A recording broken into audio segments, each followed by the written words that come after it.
Hello everyone, সবাইকে good morning জানিয়ে আজকে দিনটা শুরু করলাম। সকালবেলায় দেখো আমাদের যে ছোট্ট বাগান আছে ওখানে জল দেওয়া হচ্ছে।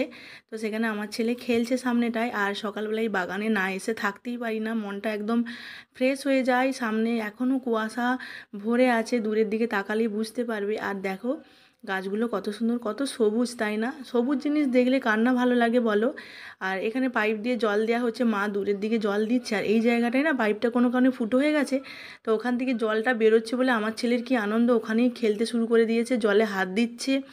আর ভালো লাগছে বিশাল। ভাবলাম ছোট্ট করে একটু শেয়ার করে ফেলি। আর পুচু বলছে আমাকে একটু এই জলটা দিয়ে মুখটা ধুইয়ে দাও না, যত দুষ্টুমি। আর দেখো কত সুন্দর আমাদের শাকগুলো হয়েছে। টমেটো গাছগুলো এখনও টমেটো ফুল এসেছে, টমেটো ধরেনি, কিন্তু পালং শাক, লাল শাক, ধনেপাতা খুব সুন্দরভাবে হয়েছে। আর এত ভালো লাগছে। তোমাদের কেমন লাগছে আমার এই ছোট্ট বাগানটা কমেন্টে জানিও।